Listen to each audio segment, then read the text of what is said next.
Mmesikia masuala ambayo yanajiri, tukio ambalo lilitokea kule Nairobi ambapo kuna jamaa fulani alionekana kwenye video pale na wanawake wawili wakijaribu kuleta vurugu hapa na pale, mmoja akisema nilipe, na wengi wamekuwa wakijiuliza ni yapi yaliyojiri, ni nini kilitokea, masuala gani yalifanyika. Na kwa hapa hivi tunaye yule mwadhiriwa ambaye anaitwa Vincent Manoa. Vincent Manoa atatueleza mwenyewe, maana sisi wenyewe hatuwezi tukajua. Unajua sisi tunaona tu kwa katika mitandao ya kijamii, lakini tueleze tu kiufupi, jina lako, wewe nani, unatoka kaunti gani, na yapi yaliyojiri kawa kambo kapatikana katika ile video. Kwa majina naitwa Vincent Ahmadi Manoa. Mimi ni mkazi wa Vihiga, Mbale. Nimekuwa Nairobi kuanzia Wednesday. Nilikuwa nimeenda kalia mtihani wangu kwa chuo kikuu cha Kenyatta University. Haya masaibu yalinikuta on Thursday asubuhi, kama nimeamka tu, nimeshanawa naelekea stage ili niende shuleni kukafanya mtihani wangu, ambapo nikaitwa na wanadada wawili, wakaniita, wakanisignal, nikawaambia mimi niko mbio nakimbia kwa mtihani.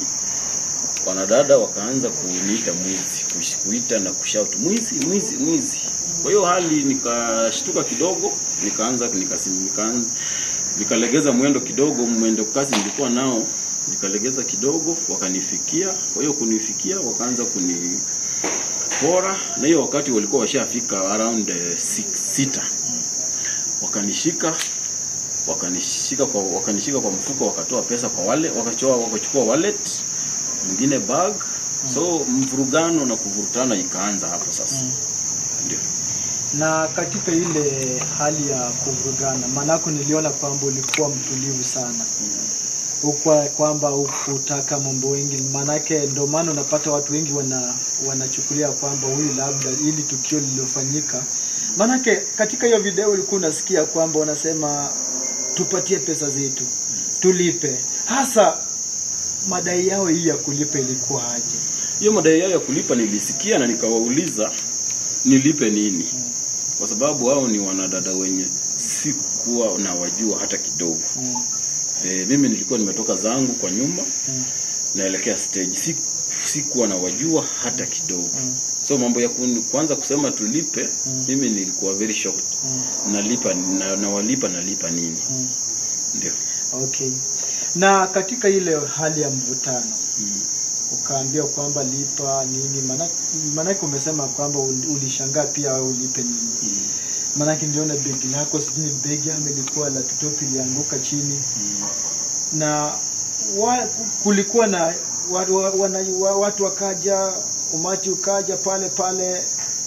Unajua Nairobi wakati mwingine nakuanga na changamoto zake. Katika ile hali ya mvurugano unapata wanakuja wengine wanakushika, hata unaweza pata labda ushauawa. Baada ya hilo tukio, labda kulikuwa na polisi walikuja, labda wakachukua hiyo hatua, wakazuia kidogo. Hilo tukio liliendelea kwa muda wa dakika kama 5 ama 10 hivi kabla polisi wakuje. So kulikuwa na mvurugano mwingi kwa sababu walitaka baada ya kuchukua wallet yangu, walikuwa wanataka simu sasa. Au wanadada walikuwa wanataka simu sasa. So tulivutana kwa sababu singepeana simu yangu kwa sababu wallet yangu imeenda na pesa. So pesa nilikuwa nimebaki nayo ilikuwa kwa simu. So tulivurugana kidogo. Kwa hiyo kuvurugana, maaskari wakakuja. Maaskari wa Hazina Police Station wakakuja. Na after wamekuja wakaweza kushika wawili wakatoroka. Na sasa baada ya kushikwa, inamaanisha kwamba hatua gani ya polisi walichukua baada ya hao wasichana labda wameshikwa? Wasichana walishikwa, wakapelekwa Hazina Police Station. Sote tukaandika statement. Kufika hapo Hazina Police Station, wakaruka sasa mambo ya kusema mambo ya kuwalipa, wakaanza kusema walinisalimia, mimi nikawaita malaya, ambapo ni uongo kabisa. hata after wameniita hata sikuongea nao kwa sababu nilikuwa mbio sana, nilikuwa nachelewa. Na baada ya hapo labda unajua walichukuliwa tu wakawekwa kizimbani ama ilikuwa tu hali ya kuongea? Wako kizimbani hadi leo. Wako kizimbani, yani hata nikitoka Nairobi jana nimewacha wakiwa kizimbani. So wako kizimbani. Mambo ya uchunguzi wa polisi unaendelea. Labda unapata wakati mwingine mtu anaposhikwa anakuwa na wasiwasi, labda katika ile hali ya kuwa na wasiwasi waliweza kukiri lililojiri? Walikuwa na wasiwasi ndio. Kwa sababu wakati walikuwa wanaojiwa mambo ya kusema mambo ya kuniita mwizi wakakataa. Wakasema hawakuniita mwizi, wakaruka hiyo. Mambo ya kusema ni walipe wakakataa pia. Wakasema hawakusema kwa ni walipe. So kufika huko hapo wakiojiwa wakasema tu ati niliwatusi baada yao kunisalimia, ambapo ilikuwa uongo kabisa. Na Manoa, unajua wengi wanakujua kwamba yule mtu ambaye ana kazi yake kama labda daktari hivi. Na unajua tukio kama hili wakati mwingine unajua zimepita karibu siku 3. Katika in any way hii kitu imekuwa affect katika kijamii, familia, kikazi ama nini? Unajua labda ule mtazamo wa jamii unakuwa tofauti kidogo. Umehisi namna gani katika hizi siku 3? Hizi siku 3 zimekuwa very painful, especially kwa familia yangu. Nikitoka Nairobi jana nikifika sikupata bibi. Nilipata kama ameenda, lakini uzuri nimeconfirm amefika kwao. So nilipata kama ameenda. So baba yangu, mama yangu, watoto, ndugu zangu, watu wenye tunafanya nao kazi, ma colleagues wameshtuka. Wameshtuka. Hili jambo ni jambo baya. Ni jambo baya, ndio. Maana watu walishangaa, daktari atakosa kulipa aje pesa? Pesa nilikuwa nayo kwa sababu hata hiyo wallet walikimbia nayo ilikuwa na close to 15,000. Yes, so pesa haikuwa challenge. Na sasa mimi nilikuwa nashtuka. Wananiita mwizi. Haya, watu wakikuja hivi wanaanza kusema sijawalipa. So mimi niwauliza nilipe nini? Sijaelewa mpaka leo walikuwa wanataka nilipe nini. Kwa sababu hata wakati wameshikwa wakipeleka pale kwa polisi hawajasema walikuwa wanataka nilipe nini. Ndio. Na Manoa, katika hii hali ya wewe labda uko hivi, hawa wasichana wajua wakati mwingine vile nilikuwa naona wakikururuta, wakati mwingine jamii na mtazamo tofauti kwa mtoto wa kiume. Ulikuwa mtulivu, hukufanya jambo lolote, hukuleta vurugu.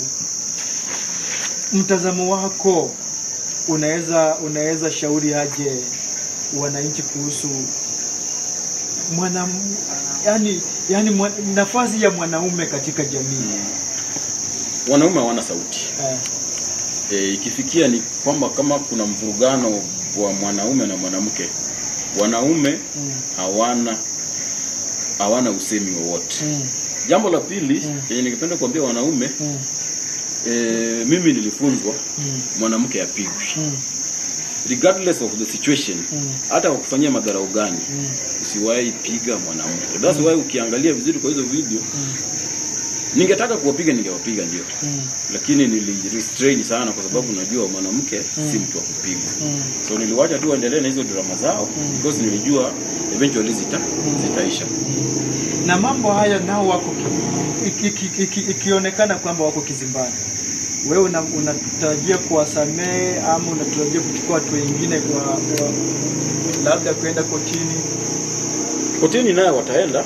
Kotini nayo wataenda kwa sababu unajua hiyo ni mambo ya polisi sasa. Hiyo ni mambo ya polisi, lakini mimi kuwasamehe sina shida ya kuwasamehe, but inafaa wakiri what exactly happened. Kwa sababu my image has already been tainted. My image has already been tainted.